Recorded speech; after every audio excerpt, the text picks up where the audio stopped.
제4장 복리의 수수께끼.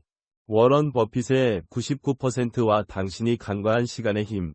당신은 부자가 되기 위해 무엇이 필요하다고 믿는가? 대부분의 사람들은 높은 수익률을 떠올린다.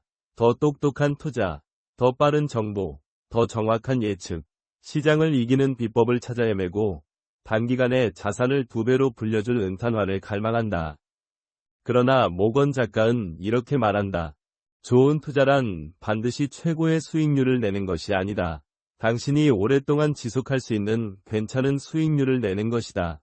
작가의 4번째 장, 혼란스러운 복리, 컴파운딩는 이 책 전체에서 가장 강력하면서도 가장 이해하기 어려운 개념을 다룬다. 복리는 단순한 산수처럼 보인다. 그러나 인간의 뇌는 복리를 이해하도록 설계되지 않았다. 작가는 지구의 빙하기를 예로 든다. 지구는 갑작스러운 대재앙으로 빙하기에 접어들지 않았다. 시원한 여름이 몇 년간 이어지면서 녹지 않고 남은 얼음이 쌓였고 그 얼음이 더 많은 눈과 얼음을 축적했다. 작고 거의 눈에 띄지 않는 변화가 수천 년에 걸쳐 대륙 전체를 뒤덮은 것이다. 금융도 마찬가지다. 복리의 힘은 직관적이지 않기 때문에 쉽게 간과된다. 그 효과는 처음에는 느리다가 갑자기 거대해진다. 워런 버핏의 99% 복리가 만든 전설. 작가의 이 장에서 제시하는 가장 충격적인 사례는 워런 버핏, 워렌 버핏이다. 버핏은 세계에서 가장 위대한 투자자로 불린다. 그의 연평균 수익률은 약 22%다. 이는 확실히 뛰어난 성과이지만 경이롭다고 말하기는 어렵다. 피터 린치, 나 조지 소로스도 비슷한 수준의 수익률을 기록했다. 그러나 버핏의 순자산 845억 달러 중 842억 달러는 그의 65세 생일 이후에 벌어들인 돈이다. 작가는 결정적인 질문을 던진다. 만약 버핏이 30세에 투자를 시작해서 60세에 은퇴했다면 그는 얼마나 부자가 되었을까? 그의 계산에 따르면 버핏의 재산은 단 1200만 달러에 불과했을 것이다. 버핏이 전설이 된 이유는 그의 수익률이 아니라 그의 시간이다. 그는 10세 때부터 투자를 시작했다. 그리고 그는 80년이 넘는 세월 동안 그 투자를 방해하지 않았다. 작가는 말한다. 버핏의 투자 기술은 부인할 수 없다. 그러나 그의 재산 대부분은 단순히 그가 어린 나이에 투자를 시작했고 아주 오랫동안 살았기 때문이다. 이것이 복리의 힘이다. 복리의 제1원칙, 절대 방해하지 말라. 아만 쿠마는 이 장의 요약에서 이렇게 강조한다. 복리의 제1원칙은 결코 그것을 방해하지 말라는 것이다. 이 명령은 단순해 보이지만 실행은 극도로 어렵다. 시장이 폭락할 때 당신의 뇌는 지금 당장 빠져나와야 한다고 외친다. 언론은 공포를 증폭시키고 주변의 투자자들은 패닉에 빠진다. 그 순간에도 가만히 앉아 아무것도 하지 않는 것. 그것이 가장 어려운 행동이다. 작가는 이렇게 말한다. 좋은 투자는 반드시 좋은 결정만 내리는 것이 아니다. 좋은 투자는 지속적으로 실수하지 않는 것이다.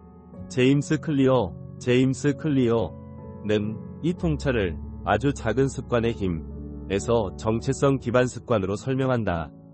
당신이 반복하는 행동이 당신의 정체성을 형성한다. 그러나 클리어의 이론에서 가장 간과되는 요소는 반복 자체가 얼마나 오랜 기간 지속되어야 하는가이다. 한 번이 팔굽혀펴기는 당신을 건강하게 만들지 않는다. 하루의 명상은 당신의 정신을 바꾸지 않는다. 일주일의 저축은 당신을 부자로 만들지 않는다. 그러나 10년, 20년, 50년 동안 멈추지 않고 지속한 작은 행동들은 당신이 상상조차 할 수 없는 지점에 도달하게 한다. 작가는 이것을 선형적 사고의 함정이라고 부른다. 인간의 뇌는 선형적으로 사고하도록 진화했다. 내일은 오늘과 비슷할 것이고 모레는 내일과 비슷할 것이라고 예측한다. 그러나 복리는 지수함수다. 초기 10년 동안 당신의 자산은 고작 2배로 느는 것처럼 보인다. 다음 10년 동안 그것은 4배가 된다. 그 다음 10년 동안 8배. 그리고 40년 차에 도달하면 당신은 50배, 100배의 자산을 보유하게 된다. 그러나 대부분의 사람들은 첫 10년의 실망스러운 결과를 보고 포기한다. 스탠퍼드 마시멜로 실험, 지연된 만족감의 역설.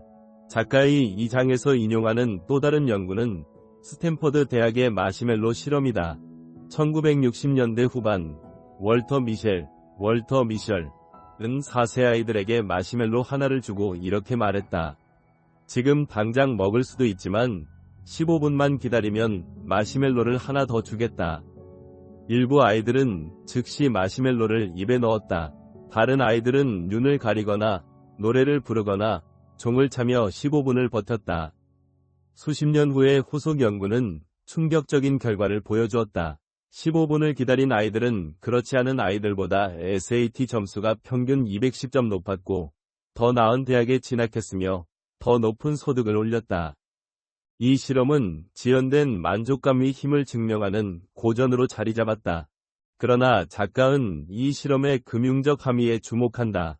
4세 아이에게 15분은 평생의 4000분의 1이다. 40세 성인에게 15분은 평생의 200분의 1만에 불과하다. 아이들이 15분을 기다리는 것은 성인이 20년을 기다리는 것과 동일한 인내를 요구한다. 그리고 우리는 20년을 기다리지 못한다. 데니얼 카너먼, 다니엘 칸맨은 이것을 현재 편향, 프레전트 바이어스이라고 불렀다.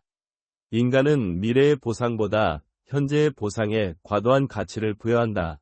지금 당장 10만원을 받는 것과 1년 후 12만원을 받는 것 중 선택하라면 대부분의 사람들은 지금 당장 10만원을 선택한다.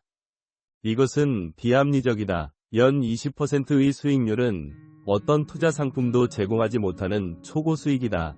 그러나 우리의 뇌는 그렇게 계산하지 않는다. 지금은 나중보다 훨씬 더 무겁게 느껴진다. 그리트과 인내. 더크워스가 발견한 시간의 심리학.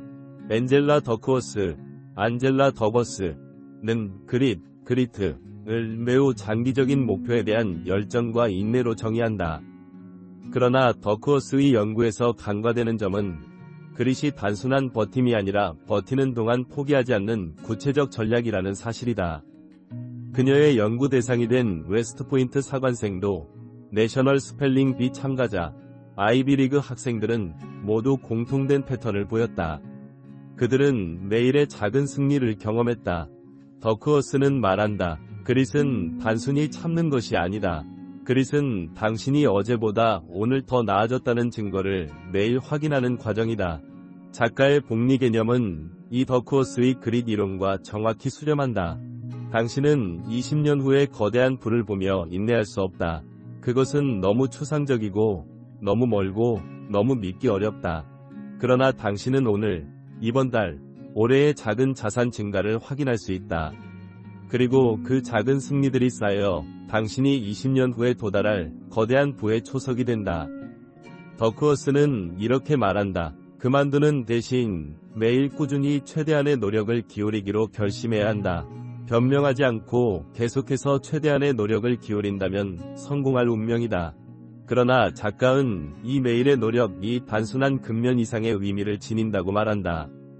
복리의 첫 번째 규칙은 절대 그것을 방해하지 말라는 것이다. 당신이 매일 1만원을 저축하는 것은 중요하다.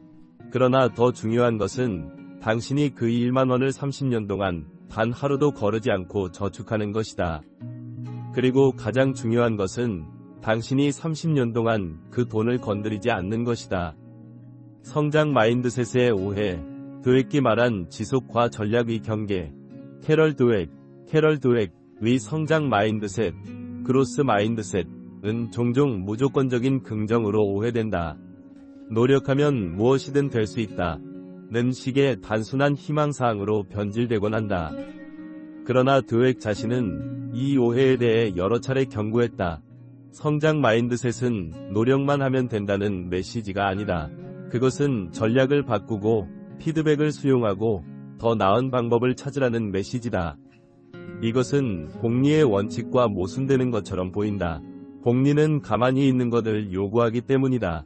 그러나 작가와 드웩의 이론은 실제로는 정확히 수렴한다. 버핏은 80년 동안 가만히 있지 않았다. 그는 끊임없이 공부했고 전략을 수정했으며 실패에서 배웠다. 그의 연간 22% 수익률은 단순한 운명이 아니라 평생에 걸친 학습과 적응의 결과다. 그러나 그는 단 한 가지는 결코 하지 않았다. 그는 시장에서 퇴장하지 않았다. 그에게 성장 마인드셋은 상위 목표와 하위 목표를 구분한다. 상위 목표는 부를 축적한다는 장기적 방향이다. 하위 목표는 어떤 주식을 살까, 어떤 산업에 투자할까 같은 구체적 전략이다. 성장 마인드셋을 가진 사람은 하위 목표에 대해서는 끊임없이 전략을 수정한다. 그러나 상위 목표에 대해서는 결코 흔들리지 않는다. 작가의 복리 전략은 이 두 개의 구분과 정확히 일치한다. 좋은 투자는 반드시 최고의 수익률을 내는 것이 아니다. 당신이 오랫동안 지속할 수 있는 괜찮은 수익률을 내는 것이다. 통제의 이분법, 에픽테토스와 스토아 철학의 현대적 적용. 2000년 전 스토아 철학자 에픽테토스는 이렇게 말했다. 어떤 것은 우리 뜻대로 할 수 있고 어떤 것은 우리 뜻대로 할 수 없다. 통제할 수 있는 것, 당신의 판단, 당신의 충동 통제, 당신의 인내. 통제할 수 없는 것, 시장의 변동성, 경제 성장률, 금리, 타인의 투자 심리. 작가의 복리 전략은 이 통제의 이분법을 금융 영역에 적용한 것이다. 당신은 시장의 단기 변동성을 통제할 수 없다. 당신은 당신이 투자한 기업의 주가를 통제할 수 없다. 당신은 경제 전체의 침체와 호황을 통제할 수 없다. 그러나 당신은 한 가지를 통제할 수 있다. 당신이 시장에 머무는 시간. 리안 홀리데이는 장애물이 곧 길이다. 에서 이렇게 말한다. 우리의 인식은 우리가 완벽하게 통제할 수 있는 유일한 대상이다. 작가는 말한다. 시장에 오래 머무는 것은 당신이 통제할 수 있는 몇 안 되는 변수 중 하나다. 그리고 그것은 당신이 통제할 수 있는 변수 중 가장 강력한 것이다. 복리 통합 전략, 6 이론이 만나는 지점. 모건 작가, 워런 버핏, 월터 미셸, 앤젤라 더크워스, 캐럴 드웨, 에픽테토스와 라이언 홀리데이. 그리고 복리, 지연된 만족감, 그릿, 성장 마인드셋, 통제의 이분법. 그들은 서로 다른 언어로 말한다. 하나는 투자자의 실제 사례요. 하나는 심리학자의 실험 데이터이며 하나는 베스트셀러 작가의 문학적 통찰, 또 하나는 2000년 전 철학자의 지혜다. 그러나 그들이 도달한 결론은 한 지점에서 정확히 수렴한다. 첫째, 복리는 직관적이지 않다. 작가는 증명한다. 워런 버핏 재산의 99%는 그의 65세 생일 이후에 벌어들인 것이다. 인간의 뇌는 선형적 사고에 갇혀 있어 지수함수적 성장을 예측하지 못한다. 둘째, 시간은 통제 가능한 유일한 변수다. 버핏은 입증한다. 나는 10세에 투자를 시작했고 80년 동안 멈추지 않았다. 에픽테토스는 가르친다. 통제할 수 있는 것과 통제할 수 없는 것을 분별하라. 작가는 적용한다. 시장에 머무는 시간은 당신이 통제할 수 있는 몇 안 되는, 그리고 가장 강력한 변수다. 셋째, 지연된 만족감은 학습 가능하다. 미셸은 실험한다. 15분을 기다린 아이들은 그렇지 않은 아이들보다 SAT 점수가 210점 높았다. 더크워스는 증명한다. 그릿은 타고나는 것이 아니라 훈련되는 것이다. 넷째, 지속과 전략 수정은 양립 가능하다. 드웩은 구분한다. 상위 목표에는 집착하고 하위 목표에는 집착하지 말라. 작가는 완성한다. 좋은 투자는 반드시 좋은 결정만 내리는 것이 아니다. 좋은 투자는 지속적으로 실수하지 않는 것이다. 작가는 이렇게 말한다. 복리의 힘은 우리가 상상하는 것보다 훨씬 더 강력하다. 그리고 우리가 이해하는 것보다 훨씬 더 이해하기 어렵다. 우리는 단기적 성과에 집착하고 장기적 과정을 간과한다. 우리는 빠른 해결책을 갈망하고 느린 축적을 경멸한다. 더크워스는 이렇게 말한다. 그릿은 당신이 무엇이든 될 수 있다는 약속이 아니다. 그릿은 당신이 될 수 있는 최고의 자신이 되기 위해 포기하지 않겠다는 약속이다. 드웩은 이렇게 말한다. 고정 마인드셋에서 사람들은 도전을 회피한다. 성장 마인드셋에서 사람들은 도전을 받아들인다. 그리고 그들은 실패를 자신의 한계가 아니라 성장을 위한 피드백으로 해석한다. 홀리데이는 이렇게 말한다. 장애물이 곧 길이다. 그리고 작가는 다시 말한다. 복리의 첫 번째 규칙은 결코 그것을 방해하지 말라는 것이다. 당신의 복리는 어디에서 시작되었는가? 당신은 언제 투자를 시작했는가? 당신은 얼마나 오랫동안 그 자리에 머물렀는가?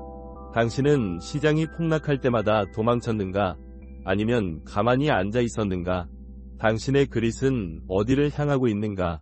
당신은 상위 목표와 하위 목표를 구분하는가? 당신은 전략을 수정하면서도 방향을 지키는가? 당신의 통제 가능한 변수는 무엇인가? 당신은 시장의 변동성에 분노하는가? 아니면 당신의 인내를 훈련하는가? 작가는 말한다. 워런 버핏이 전설이 된 이유는 그가 10세에 투자를 시작했고 80년 동안 멈추지 않았기 때문이다. 당신도 10세에 시작할 수 없었다면 지금 시작하면 된다. 당신도 80년을 기다릴 수 없다면 당신이 가진 시간 동안 최선을 다하면 된다. 중요한 것은 언제 시작했는가가 아니다. 중요한 것은 언제 멈출 것인가이다. 그리고 당신은 아직 멈추지 않았다.